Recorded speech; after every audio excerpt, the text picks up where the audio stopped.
8 ಜನ ಆರೋಪಿಗಳಿಗೆ ನಾವು ಅರೆಸ್ಟ್ ಮಾಡಿದ್ದೀವಿ. ಮೊದಲೇ ಆರೋಪಿ ಅಬ್ದುಲ್ ಸಫ್ವಾನ್. ಈ ಕೇಸ್ದು ಮೊದಲೇ ಆರೋಪಿ ಅಬ್ದುಲ್ ಸಫ್ವಾನ್ ಅವರು ಬಜ್ಪೆ ಶಾಂತಿಗುಡ್ಡೆ ಅವರು. ಎರಡನೇ ಆರೋಪಿ ನಿಯಾಜ್, ಅವರು ಕೂಡ ಶಾಂತಿಗುಡ್ಡೆ ಬಜ್ಪೆ ವಿಲೇಜ್. ಮೊಹಮ್ಮದ್ ಮುಜಾಮಿಲ್ ಅವರು ಕೂಡ ಶಾಂತಿಗುಡ್ಡೆ ಬಜ್ಪೆ. ಕಲಂದರ್ ಶಾಫಿ ಅವರು ಕಲ್ವಾರು ವಿಲೇಜ್. ಆಮೇಲೆ ಆದಿಲ್ ಮೆಹರೂಫ್ ಇವರು ಕೂಡ ಬಾಲಾ ವಿಲೇಜ್ ಮಂಗಳೂರಿಂದ. ನಾಗರಾಜ್ ಇವರು ಕಲಸ ತಾಲೂಕು ಚಿಕ್ಕಮಗಳೂರು. ಮೊಹಮ್ಮದ್ ರಿಜ್ವಾನ್ ಇವರು ಕೂಪೂರ್ ವಿಲೇಜ್ ಮಂಗಳೂರು. ಆಮೇಲೆ ರಂಜಿತ್ ಇವರು ಕೂಡ ಕಲಸ ತಾಲೂಕು ಚಿಕ್ಕಮಗಳೂರು. 8 ಜನಕ್ಕೆ ನಾವು ಅರೆಸ್ಟ್ ಮಾಡಿದ್ವಿ.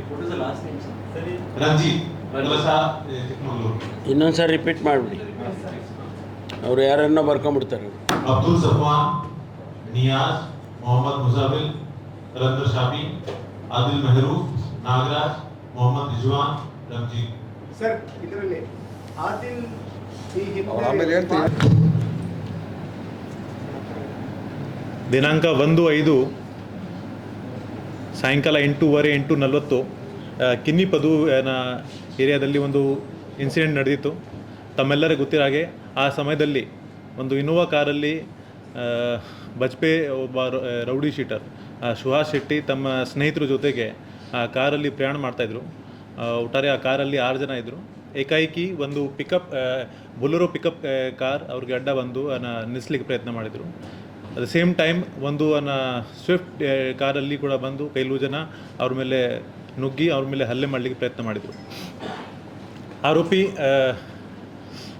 ಆರೋಪಿಗಳು ಆ ವಿಕ್ಟಿಮ್ ಸುಹಾಸ್ ಶೆಟ್ಟಿ ಮೇಲೆ ಮಣ್ಣಂತಿಗೆ ಹಲ್ಲೆ ಮಾಡಿದ್ದಾರೆ. ಆ ಸಂದರ್ಭದಲ್ಲಿ ಸುಮಾರು 6 ಜನ ಸೇರಿ ಅವ್ರ ಮೇಲೆ ಹಲ್ಲೆ ಮಾಡಿದರು. ಅವ್ರ ಮೇಲೆ ಮಚ್ಚುಯಿಂದ, ತಲವಾರಿಂದ, ಬೇರೆ ಬೇರೆ ಅಸ್ತ್ರಗಳಿಂದ ಹಲ್ಲೆ ಮಾಡಿದ್ದಾರೆ. ಆ ಸಮಯದಲ್ಲಿ ಸುಹಾಸ್ ಶೆಟ್ಟಿಗೆ ತುಂಬ ತೀವ್ರ ಗಾಯದು ಪೆಟ್ಟು ಬಿತ್ತು. ಆಮೇಲೆ ಅಸೋಸಿಯೇಟ್ ಮೇಲೆ ಕೂಡ ಇಂಜರೀಸ್ ಆಯಿತು. ಇಮಿಡಿಯೇಟ್ಲಿ ಅವರು ಅಲ್ಲಿಂದ AG ಹಾಸ್ಪಿಟಲ್ಗೆ ಶಿಫ್ಟ್ ಆಗಿದ್ದು. ಸ್ಥಳೀಯ ಪೊಲೀಸ್ಗೆ ಇದು ಮಾಹಿತಿ ಸಿಕ್ಕಿದ ನಂತರ ಇಮಿಡಿಯೇಟ್ಲಿ ನಾವು ಸ್ಥಳಕ್ಕೆ ಭೇಟಿ ಕೊಟ್ಟು ಪರಿಶೀಲನೆ ಮಾಡಿದ್ದೀವಿ. ಇಮಿಡಿಯೇಟ್ಲಿ AG ಹಾಸ್ಪಿಟಲ್ಗೆ ನಮ್ಮ ಟೀಮ್ ಅವರು ಅಲ್ಲಿ ವಿಸಿಟ್ ಮಾಡಿದ್ದಾರೆ. AG ಹಾಸ್ಪಿಟಲಲ್ಲಿ ಸುಹಾಸ್ ಶೆಟ್ಟಿಗೆ ಅದು ಬಚಾವ್ ಮಾಡಲಿಕ್ಕೆ ಪ್ರಯತ್ನ ಮಾಡಿದ್ದಾರೆ. ಆದರೆ ಸುಮಾರು 15-20 ನಿಮಿಷ ನಂತರ ಈ ವಾಸ್ ಡಿಕ್ಲೇರ್ಡ್ ಡೆಡ್. ನಂತರ ಈ ಕೇಸ್ದು ನಾವು ಬಜ್ಪೆ ಪೊಲೀಸ್ ಸ್ಟೇಷನ್ನಲ್ಲಿ ಕೇಸ್ ರಿಜಿಸ್ಟರ್ ಮಾಡಿಕೊಂಡು ಕೇಸ್ದು ಮುಂದಿನ ತನಿಖೆ ಪ್ರಾರಂಭ ಮಾಡಿದ್ದೀವಿ. ಆವಾಗಲೇ ತಮ್ಮೆಲ್ಲರಿಗೆ ಗೊತ್ತಿರೋ ಹಾಗೆ 1-2 ವಿಡಿಯೋಗಳು ವೈರಲ್ ಆಗಿತ್ತು. ಅದರಲ್ಲಿ ಆರೋಪಿಗಳು ಸುಹಾಸ್ ಶೆಟ್ಟಿ ಮೇಲೆ ಮರಣಾಂತಿಕ ಹಲ್ಲೆ ಮಾಡ್ತಾಯಿದ್ರು. ಸೊ ಆ ವಿಡಿಯೋಗಳದ್ದು ನಾವು ಫೊರೆನ್ಸಿಕ್ ಅನಾಲಿಸಿಸ್ ಮಾಡಿ ಅದರಲ್ಲಿ ಯಾರ್ಯಾರು ವಿಸಿಬಲ್ ಇದ್ದರೂ ಅವ್ರದ್ದು ಹೆಸರುಗಳು ಐಡೆಂಟಿಫೈ ಮಾಡಿದ್ವಿ. ನಂತರ ನಮ್ಮ ತಂಡಗಳು ಅವರೆಲ್ಲರದ್ದು ಐಡೆಂಟಿಫಿಕೇಷನ್ ಮಾಡಿ ಅವರಿಗೆ ಹಿಡಿಗೆ ಪ್ರಯತ್ನ ಮಾಡಿದ್ದಾರೆ. ನಿನ್ನೆ ರಾತ್ರಿ ನಾವು ಈ ಕೇಸ್ ಸಂಬಂಧಪಟ್ಟ 8 ಜನಕ್ಕೆ ದಸ್ತಗಿರಿ ಮಾಡಿದ್ದೀವಿ. ಈ ಕೇಸಲ್ಲಿ ಮೊದಲೇ ಆರೋಪಿ ಅಬ್ದುಲ್ ಸಫ್ವಾನ್ ಇವರು ಮುಖ್ಯವಾಗಿ ಶಾಂತಿಗುಡ್ಡೆ ವಿಲೇಜಿಂದ.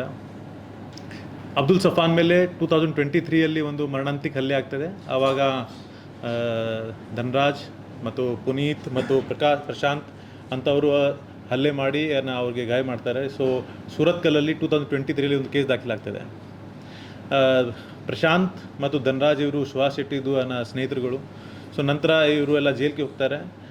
ಆದ ನಂತರ ಕೆಲವು ಕಾರಣದಿಂದ ಸಫ್ವಾನ್ ಅಂದ್ಕೊಂಡಿದ್ದು ದಟ್ ಸುಹಾಸ್ ಶೆಟ್ಟಿ ಒಂದು ದಿವಸ ಅವ್ರಿಗೆ ಕೊಲೆ ಮಾಡ್ತಾನೆ ಅಂತ. ಸೊ ಈ ವಿಷಯ ಅವರು ತಮ್ಮ ಸ್ನೇಹಿತರು ಮುಜಾಮಿಲ್ ಜೊತೆಗೆ ಚರ್ಚೆ ಮಾಡ್ತಾನೆ ಮತ್ತು ನಿಯಾಜ್ ಜೊತೆಗೆ ಚರ್ಚೆ ಮಾಡ್ತಾನೆ. ಈ ಮುಜಾಮಿಲ್ ಮತ್ತು ನಿಯಾಜ್ ಕೂಡ ಸ್ಥಳೀಯ ನಿವಾಸಿಗಳು. ಸೊ ಇವರು ಚರ್ಚೆ ಮಾಡುವಾಗ ಒಬ್ಬ ಅವರು ನೋನ್ ಮಂದಿ ಮುಖಾಂತರ ಒಬ್ಬ ಆದಿಲ್ ಮೆಹರೂಫ್ಗೆ ಭೇಟಿ ಮಾಡ್ತಾರೆ. Adil Mehroof is younger brother of Fazil. ಅವ್ರದ್ದು 2022 ಅಲ್ಲಿ ಕೊಲೆ ಆಗಿತ್ತು. ಸೊ ಆ ಕೊಲೆಗೆ ಮುಖ್ಯ ಆರೋಪಿ ಸುಹಾಸ್ ಶೆಟ್ಟಿ ಆ ಪ್ರಕರಣದಲ್ಲಿ 1 ವರ್ಷ ಜೈಲಲ್ಲಿದ್ದರು. ನಂತರ ಕಳೆದ ವರ್ಷ ಜೈಲಿಂದ ಆಚೆ ಬಂದಿದ್ದರು. ಸೊ ಆದಿಲ್ ಜೊತೆ ಮಾತಾಡಿಕೊಂಡು ಅವರು ಅವ್ರಿಗೆ ಫಿನಿಷ್ ಮಾಡಲಿಕ್ಕೆ ಒಂದು ಸ್ಕೆಚ್ ಹಾಕ್ತಾರೆ. ಆ ಸಮಯದಲ್ಲಿ ಒಟ್ಟಾರೆ ಒಂದು 5 ಲಕ್ಷದ ಮಾತುಗಳು ಆಗ್ತದೆ. 3 ಲಕ್ಷ ಆದಿಲ್ ಇವ್ರಿಗೆ ಅಡ್ವಾನ್ಸ್ ಕೊಡ್ತಾರೆ. ನಂತರ ಇವರು ತಮ್ಮ ಟೀಮ್ ಫಾರ್ಮೇಷನ್ ಸ್ಟಾರ್ಟ್ ಮಾಡ್ತಾರೆ. ಅದರಲ್ಲಿ ಮುಖ್ಯವಾಗಿ ಅಬ್ದುಲ್ ಸಫ್ವಾನ್, ಮೊಹಮ್ಮದ್ ನಿಯಾಜ್, ಮೊಹಮ್ಮದ್ ಮುಜಾಮಿಲ್ ಮತ್ತು ಕಲಂದರ್ ಶಫಿ ಮತ್ತು ನಿಯಾಜ್ದು ಇಬ್ಬರು ಸ್ನೇಹಿತರುಗಳು ಕಲಸ ಚಿಕ್ಕಮಗಳೂರಲ್ಲಿ ವಾಸ ಮಾಡ್ತಾಯಿದ್ರು. ರಂಜಿತ್ ಮತ್ತು ನಾಗರಾಜ್ ಅವರಿಗೆ ಕೂಡ ಅವರು ಕರೀತಾರೆ. 15 ದಿವಸ ಹಿಂದೆ ನಾಗರಾಜ್ ಮತ್ತು ರಂಜಿತ್ ಕೂಡ ಬಂದು ಸಫಾನ್ ಮನೆಯಲ್ಲಿ ವಾಸ ಮಾಡಿದ್ದಾರೆ. ನಂತರ ಇವರು ಸ್ವಲ್ಪ ಇವರಿಗೆ ಫಾಲೋಅಪ್ ಮಾಡಿದ್ದಾರೆ. ಈ ಕೃತ್ಯದಲ್ಲಿ ಅವರಿಗೆ ಮತ್ತೊಮ್ಮೆ ಸರಿ ರಿಜ್ವಾನಿಂದ ಕೂಡ ಸಹಯೋಗ ಸಿಕ್ಕಿದೆ ಮತ್ತು ಕೆಲವರು ಅವ್ರಿಗೆ ಇನ್ಫಾರ್ಮೇಷನ್ ಕೊಟ್ಟಿದ್ದಾರೆ ಅವ್ರದ್ದು ಮೂಮೆಂಟ್ ಬಗ್ಗೆ. ಸೊ ಇದಕ್ಕಿಂತ 2 ಟೈಮ್ ಮುಂಚೆ ಕೂಡ ಅವ್ರ ಮೇಲೆ ಅಟೆಂಪ್ಟ್ ಮಾಡಲಿಕ್ಕೆ ಪ್ರಯತ್ನ ಮಾಡಿದ್ರು, ಆದರೆ ಅದು ಸಕ್ಸಸ್ಫುಲ್ ಆಗಲಿಲ್ಲ. ಮೊನ್ನೆ ಅವ್ರದ್ದು ಎಕ್ಸಾಕ್ಟ್ ಮೂಮೆಂಟ್ ಸಫಾನ್ ತಂಡಕ್ಕೆ ಗೊತ್ತಾಗುತ್ತೆ. ಆವಾಗ ಇಮಿಡಿಯೇಟ್ಲಿ ಅವರು 2 ವೆಹಿಕಲಲ್ಲಿ ಈ ಕೃತ್ಯಕ್ಕೋಸ್ಕರ ಅವರು ಆ್ಯಕ್ಚುಲಿ 2 ವೆಹಿಕಲ್ಸ್ ಹೈರ್ ಮಾಡಿದರು. ಒಂದು ಬೊಲೆರೋ ಪಿಕಪ್ ವೆಹಿಕಲ್, ಒಂದು ಸ್ವಿಫ್ಟ್. ಸೊ 2 ವೆಹಿಕಲಲ್ಲಿ ಎತ್ತುಕೊಂಡು 7 ಜನ ಅವ್ರಿಗೆ ಚೇಸ್ ಮಾಡ್ತಾರೆ ಮತ್ತು ಒಂದು ರೈಟ್ ಲೊಕೇಶನಲ್ಲಿ ಮೊದಲೇ ಬೊಲೆರೋ ಪಿಕಪ್ಪಿಂದ ಅಡ್ಡ ಹಾಕಿ ಆಮೇಲೆ ಸ್ವಿಫ್ಟಿಂದ ಹಲ್ಲೆ ಮಾಡಿ ಆ ಸ್ಥಳದಲ್ಲಿ ಅವ್ರಿಗೆ ಒಂದು ಸಾಯಿಸಲಿಕ್ಕೆ ಪ್ರಯತ್ನ ಮಾಡಿದ್ದಾರೆ. ಸೊ ಅದಕ್ಕಾಗಿ 8 ಜನಕ್ಕೆ ನಾವೀಗ ಅರೆಸ್ಟ್ ಮಾಡಿದ್ದೀವಿ. ಇನ್ನೂ ಇಬ್ಬರು ಆರೋಪಿಗಳು ಈಗ ದಸ್ತಗಿರಿ ಆಗೋದು ಬಾಕಿ ಇದೆ. ಅವ್ರದ್ದು ಮುಖ್ಯ ಪಾತ್ರ ಅದರಲ್ಲಿ ಇನ್ಫಾರ್ಮೇಷನ್ ಪ್ರೊವೈಡ್ ಮಾಡೋದು ಮತ್ತು ಕಾನ್ಸ್ಪಿರಸಿದು. ಸೊ ಒಟ್ಟಾರೆ 10 ಜನ ಆರೋಪಿಗಳು ಇಲ್ಲಿವರೆಗೆ ನಾವು ಐಡೆಂಟಿಫೈ ಮಾಡಿದ್ದೀವಿ. ಮುಂದಿನ ತನಿಖೆ ಈಗ ಕಂಟಿನ್ಯೂ ಆಗ್ತಾ ಇದೆ. I cannot be side only revenge, but ಯಾಕೆಂದರೆ ಸಫ್ವಾನ್ ಕೂಡ ಅದು ಭಯ ಇತ್ತು, ನನಗೆ ಇವರು ಹೊಡಿತಾರೆ ಒಂದು ದಿವಸ. ಸೊ ಸಫ್ವಾನ್ ಮತ್ತು ಆದಿಲ್ ಇವರು ಸೇರಿದು ಪ್ಲಾನ್ ಮಾಡಿದ್ದಾರೆ. ಯಾಕಂದರೆ 5 ಲಕ್ಷ ರೂಪಾಯಿ ಕೊಡಬೇಕಂತ ಹೇಳಿದ್ರೆ ಅದನ್ನು ಫಂಡಿಂಗ್ ಮಾಡಿದ್ದೆ ಆದಿಲ್. ಅದಕ್ಕಾಗಿ ಅವ್ರಿಗೆ ಆದಿಲ್ಗೆ ನಾವು ಮುಖ್ಯ ಆರೋಪಿ ಮಾಡಿದ್ದೀವಿ ಮತ್ತು ಅರೆಸ್ಟ್ ಮಾಡಿದ್ದೀವಿ. ಆದಿಲ್ 5 ಲಕ್ಷ ಕೊಟ್ಟಿದ್ದಾರೆ. 2023 ಪ್ರಶಾಂತ್, ರಣಜಿತ್ ಸೇರಿ ಇವ್ರ ಮೇಲೆ ಹಲ್ಲೆ ಮಾಡಿದರು. ಪ್ರಶಾಂತ್ ಇವ್ರದ್ದು ಫ್ರೆಂಡ್ ಆಫ್ ಸುಹಾಸ್ ಶೆಟ್ಟಿ ಮತ್ತು ಜೈಲಿಂದ ಆಚೆ ಬಂದ ನಂತರ ಪ್ರಶಾಂತ್ ಸುಹಾಸ್ ಶೆಟ್ಟಿಗೆ ಹೇಳಿದ್ದಾರೆ ದಟ್ ನನಗೆ ಸಫಾನಿಂದ ಭಯ ಇದೆ, ಯಾಕೆಂದರೆ ನಾನು ಅವ್ರ ಮೇಲೆ ಮಣ್ಣಂತಿಗೆ ಹಲ್ಲೆ ಮಾಡಿದೆ. ಸೊ ಆ ಚರ್ಚೆಗಳು ಸಫಾನ್ ತನಕ ರೀಚ್ ಆಗಿತ್ತು. ಮಧ್ಯದಲ್ಲಿ both parties are thinking that ಒಬ್ರೊಬ್ರಿಗೆ ಅಟ್ಯಾಕ್ ಮಾಡ್ಬೋದು. ಸೊ ಅದಕ್ಕಾಗಿ ಈ ರೀತಿ ಇದು ಘಟನೆಗಳು ನಡೆದಿದೆ. ಗಳಿಗೆ ನಾವು ಐಡೆಂಟಿಫಿಕೇಷನ್ ಮಾಡಿದ್ದೀವಿ. ಅವರು ನಿಯಾಜ್ದು ರಿಲೇಟಿವ್ಸ್. ಸೊ ಆವಾಗ ಅಕ್ಯೂಸ್ ಸ್ಟೇಟ್ಮೆಂಟ್ ಪ್ರಕಾರ ಅಲ್ಲಿ ಅವರು ಯಾವುದು ಕೆಲಸಕ್ಕೆ ಬಂದಿದ್ದರು, ಅವ್ರಿಗೆ ನಾವು ಈಗ ಮುಂದಿನ ತನಿಖೆ ಕರಿತೀವಿ. ಸದ್ಯಕ್ಕೆ ಇಲ್ಲಿವರೆಗೆ ಅವ್ರದ್ದು ಸಂಘಟನೆ ಜೊತೆಗೆ ಅಸೋಸಿಯೇಷನ್ ಬಗ್ಗೆ ಮಾಹಿತಿ ಇಲ್ಲ. ಆದರೆ ನಾವು ಅವ್ರದ್ದು ಸೋಷಿಯಲ್ ಮೀಡಿಯಾ ಮತ್ತು ಬೇರೆ ಬೇರೆ ಡೀಟೇಲ್ಸ್ ಕಲೆಕ್ಟ್ ಮಾಡಿ ವೆರಿಫೈ ಮಾಡ್ತೀವಿ. ಆದರೆ ಇಲ್ಲಿವರೆಗೆ ಅವೈಲೇಬಲ್ ಮಾಹಿತಿ ಪ್ರಕಾರ ಅವ್ರದ್ದು ಕನೆಕ್ಷನ್ ಈಗ ಇನ್ನೂ ಮುಂದೆ ಬರ್ತಾ ಇಲ್ಲ. ಅವರು ರಂಜಿತ್ ಮತ್ತು ನಾಗರಾಜ್ ಈ ಕೆಲಸಕ್ಕೋಸ್ಕರ ಅವ್ರ ಜೊತೆಗೆ ಬಂದಿದ್ದರು. ಸ್ಪಾಟಲ್ಲಿ ಇರೋದು ಎಲ್ಲ 7 ಜನ ಅರೆಸ್ಟ್ ಆಗಿದ್ದಾರೆ. ನಿಯಾಜ್ ಪರಿಚಯ ಅವರು.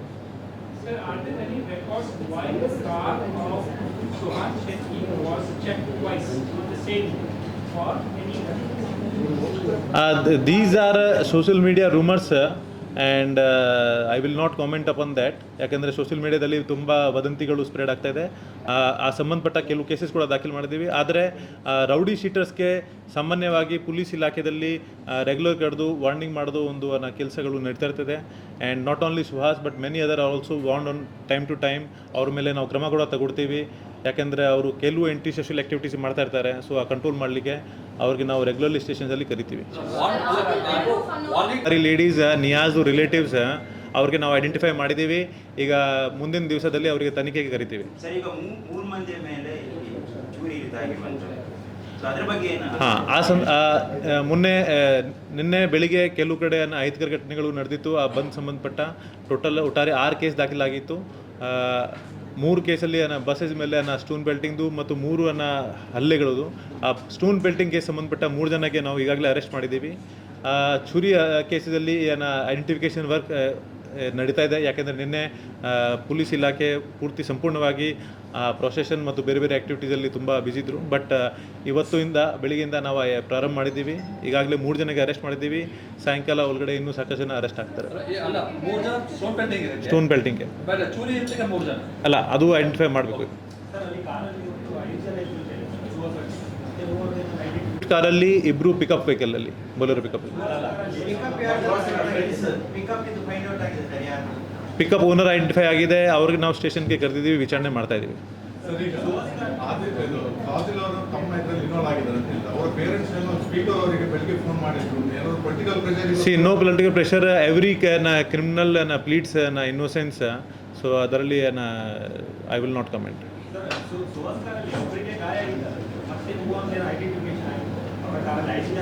ಎಲ್ಲರದ್ದು ಐಡೆಂಟಿಫಿಕೇಶನ್ ಆಗಿದೆ, ಅವ್ರದ್ದು ಹೆಸರು FIR ದಲ್ಲಿ ಇದೆ.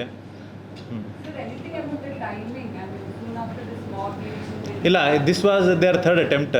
ಸೊ ಅದಕ್ಕಿಂತ ಮುಂಚೆ ಕೂಡ ಅವರು 2 ಟೈಮ್ ಅಟೆಂಪ್ಟ್ ಮಾಡಿದರು. ಆವಾಗ ಇವ್ರದ್ದು ಕೆಲವು ಟೀಮ್ ಮೆಂಬರ್ಸ್ ಆ ಸ್ಪಾಟಲ್ಲಿ ಇರಲಿಲ್ಲ, ಸ್ಪಾಟಿಂದ ತುಂಬ ದೂರ ಇತ್ತು, ಅದಕ್ಕಾಗಿ ಅವ್ರಿಗೆ ಮೊಬಿಲೈಸ್ ಮಾಡಲಿಕ್ಕೆ ಆಗಲಿಲ್ಲ. ಸರ್, ಇದು ಫಸ್ಟ್ ಬಾಂಬ್ ಲಿಂಚಿಂಗ್ ಇದರಲ್ಲಿ ಏನಾದರೂ supari killers, but that team was formed. ಈಗ ಪ್ರತಿಯೊಬ್ಬರದ್ದು ಅವರು ಯಾವ ಕಾರಣಕ್ಕೆ, ಯಾವ ಮೋಟಿವ್ಗೆ ಸೇರಿದ್ದಾರೆ ಅದು ಈಗ ಪೊಲೀಸ್ ಕಸ್ಟಡಿಲಿ ಗೊತ್ತಾಗುತ್ತೆ. ಸರಿ, ಸಫ್ವಾನ್ ಗ್ಯಾಂಗ್ ಬಗ್ಗೆ ಸಫ್ವಾನ್ ಗ್ಯಾಂಗ್ ಯಾವಾಗ ಅವರೊಟ್ಟಿಗೆ ಇದ್ದವರು, ಇಲ್ಲಿಂದ ಚಿಕ್ಕಮಗಳೂರಿಂದ ಬಂದವರು ಕೂಡ ಅದು ಯಾವ ರೀತಿ? ಸೊ ಸಫ್ವಾನ್ ಈ ಟೀಮ್ಗೆ ಇದು ಇವ್ರ ಜೊತೆಗೆ ಇದು ರಿವೆಂಜ್ ತಗೊಳ್ಳಿಕ್ಕೆ ಕಟ್ಟಿದ್ರು. ಇದರಲ್ಲಿ ಕೆಲವು ಅವರು ಮೇಲೆ ಪ್ರೀವಿಯಸ್ ಕ್ರಿಮಿನಲ್ ಹಿಸ್ಟ್ರಿ ಇಲ್ಲ, ಅವರು ಫ್ರೆಂಡ್ಶಿಪ್ ಅಥವಾ ಬೇರೆ ಮೋಟಿವ್ಗೆ ಇವ್ರ ಜೊತೆ ಸೇರಿದ್ದಾರೆ. ಅದೇ ರೀತಿ ಕೆಲಸದಿಂದ ಈ ಇಬ್ಬರು ರಂಜಿತ್ ಮತ್ತು ನಾಗರಾಜ್ ಕೂಡ ಇದೇ ಕೆಲಸಕ್ಕೆ ಬಂದಿದ್ದರು. ಅವ್ರದ್ದು ಈಗ ಪ್ರೀವಿಯಸ್ ಕ್ರಿಮಿನಲ್ ಹಿಸ್ಟ್ರಿ ನಾವು ತಿಳ್ಕೊಳ್ತಾ ಇದ್ದೀವಿ.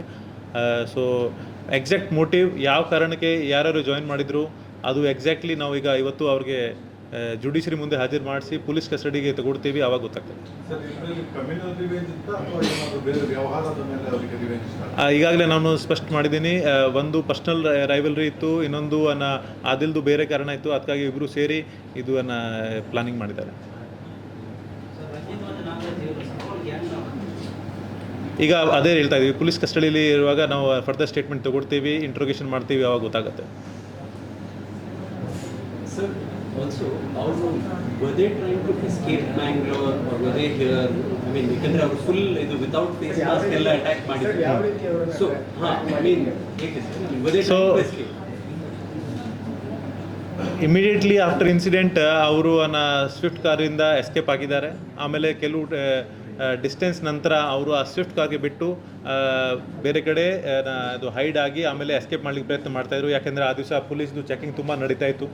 So they were hiding at a safe place somewhere between Bajpe and Moodbidri. ಆವಾಗ ನಾವು ನಮ್ಮ ಹ್ಯೂಮನ್ ಇಂಟೆಲಿಜೆನ್ಸ್ ಮತ್ತು ಟೆಕ್ನಾಲಜಿಕಲ್ ಇಂಟೆಲಿಜೆನ್ಸ್ ಬಳಕೆ ಮಾಡಿ ಅವ್ರಿಗೆ ಟ್ರ್ಯಾಕ್ ಮಾಡಿದ್ವಿ. But since on that day the night check post and police presence was more, so ಅದಕ್ಕಾಗಿ ಅವರು ಕೆಲವು ದಿವಸ ಹೈಡ್ ಆಗಿ ಆಮೇಲೆ ಎಸ್ಕೇಪ್ ಮಾಡಲಿಕ್ಕೆ ಪ್ರಯತ್ನ ಮಾಡ್ತಾಯಿದ್ರು. ಸರ್, ಅವರು ಗಾಡಿ ಎಲ್ಲ ಬಿಟ್ಟು ಹೋಗಿದ್ರಲ್ಲ, ಅದ್ರ ನಂತರ ಬೇರೆ ಗಾಡಿಯಲ್ಲಿ ಅಲ್ಲ, ಅವರು ಗಾಡಿ ಅಲ್ಲಿ ಒಂದು ಪಿಕಪ್ ಗಾಡಿಗೆ ಅಲ್ಲಿ ಸ್ಪಾಟಲ್ಲಿ ಬಿಟ್ಟು ಹೋಗಿದ್ರು. ಸ್ವಿಫ್ಟ್ ಕಾರ್ಗೆ ಅವರು ಇನ್ನೂ ಸ್ವಲ್ಪ ಡಿಸ್ಟೆನ್ಸ್ ಟ್ರಾವೆಲ್ ಮಾಡಿ ಆಮೇಲೆ ಅಲ್ಲಿಂದ ಬಿಟ್ಟು ಹೋಗಿದ್ರು.